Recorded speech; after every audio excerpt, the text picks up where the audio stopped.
This is my part 3 video on Austin Burke. So I had talked about some situations that the things he was accused of before prison, the things that he was accused of in prison, and whatever. I ended up having his mom in the comments, one of his brothers, somebody he did time in juvenile with, and this and that. I'm not gonna say their name. They we actually just talked on the phone. And I want to give y'all a rundown of what's an example of when you only have the option to look at the news or go off your memories, hearsay, this and that, and it's not always accurate. For one, so I want to go ahead and say I don't want to talk about anything to do with him when it comes to his STG shit because we don't know. Dude said something in the county that wasn't true, is what I'm getting at. And not him, someone else. When he got into the one fight and went to the hole, another person told me that he said that he was HF and that's why he got into an argument with the dude from Cleveland because they said he was MPK, this and that. But I just talked to somebody who told me that shit's not accurate. So I want to go ahead and let that be known. We're not in there with him. We don't know what he got going on. If he's not standing in front of us simply saying what it is from his mouth, we can't go off of that. And I got to remember that for the future. I got to remember that not everything what's the old saying they say? Believe half of what you hear, or believe half of what you hear and none of what you see, or something. How's it go? Believe not half of what you see and none of what you hear, or something like that. I can't fucking remember, but it's an old saying in the joint. It just means it's a bunch of rumors. And also, I might have the opportunity to get on the phone with him, but he's only able to use the phone once in a great while, like once a month, and they're supposed to three-way me. He's going to remind him of the one fight I got in where he was cheering me on. Him and my bro David Limbeck got real close. And by the time we had both went to the hole, I rode out to prison, got indicted, came back. He was still in the county that whole time. But we flip-flopped. At that time, he was in 4A. And then we went to the hole, when I came back, I was in 4A and he was in 4AS. And I got into a fight with this dude from Cleveland. I'm actually about to do a separate interview or video on that today, a fight story. And him and my bro was in the window, banging on the window and cheering me on. I remember it like it was yesterday because time was slowing down, that adrenaline. I seen him. He was looking through the window with like this because it's hard to see. It's like a thick glass. And he had a shirt wrapped around his head. They both did. And Dave was yelling at the COs to get off of me because they were manhandling me and shit. And he was yelling and shit, hooting and hollering. And then I remember laying in the cell, like thinking, okay, so they must have got somewhat cool or whatever. They was in there with this dude named Russia and all this other shit too. So yeah, I'm just using that as an example. We only spoke like twice. And then he got into some fights. I got into some fights. We never seen each other again. I'm going off of what the news is saying. And his mom said, where are you getting your information? But I wrote her back trying to say, in the green text on that video, you'll see me say, unless he got a new state Fed case, how is he going to the feds for state time?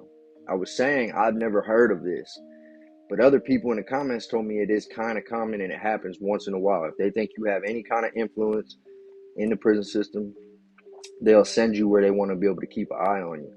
But I never said he had a Fed case. I was simply saying, unless he caught one, how is he going to the state? She wrote back and said, he didn't get a Fed case. Where are you getting your information? I just wanted to make that clear. Also, I also found out some other information regarding the first thing that they accused him of. I don't want to go into details, but what I will say is it made me feel a lot less bad. If you know, you know. I want to talk about it, but I don't want to say anything that's going to ever mess him up in the future. So I'm going to leave it at that. But I will say that some inside information that I got regarding some of the things that he was accused of, it didn't make me feel as bad when I found out the true backstory behind it. It's crazy. This shit needs to be on a documentary. Like, I seen that his mom wrote a book or had a book made, one or the other. I think it was called The Wrong Ride Home. If I'm mistaken, I apologize Also, I want to let that shit be known. This is no disrespect to Austin, his mom, his brother. I seen there was some controversial shit going on in my comments. That's what the comment section is for y'all to put your input. But I'm not trying to be disrespectful towards any of y'all. This is what I do. I make prison-related content, and I make true crime, mostly from Ohio, content. That's what I do. I'm grateful to say we get paid on Facebook for doing this. I left that account to Monique. It got 11,000 followers. I left it to her. She runs the posts, pictures, comments, whatever over there. We get a couple $100 a month over there. I'm trying to get my TikTok to 10,000, and then I'll be having this monetized while she'll have that monetized. She's on her Facebook all day. I'm on my TikTok all day. That's what we do. And so, some of the things I'm going to talk about are controversial. Some of the things, people have different beliefs in this and that. And that's why I said this is a very fine line. Like certain things that I'm going to talk about, it's a fine line. I did one on Sean Clemens, accused of unaliving somebody. I did one on Marcus Honsaker, accused of unaliving two people from my area. True crime and prison related content. I'm going to continue bringing it to y'all every day. It is what it is. But people are going to have their own way of how they believe and what they feel, whatever. Anybody who wants to reach out to me or give me ideas, for one, you can do that. Or if you want to come on and do a thing, you have to download Zoom. We could do that because I've been figuring it out. I also want to start these interviews. I got so many inmates and COs ready. I paid for the Zoom platform, and we started talking, and when I went to get the file, you can't hear us talking. So I don't know what I did wrong, but the audio ain't there. And it gives you a certain file that goes to the cloud. It's completely different setup than what I thought. I learned about Zoom from the two shows I went on, Blood on the Reservoir TV and After Prison Show. They both told me, download Zoom, we're going to do a meeting. So that's obviously how people do it. I just got to figure it out. Because as of right now, the only ghetto way I know to do interviews is on a live session and then go back and get the highlights. I don't want to do it like that.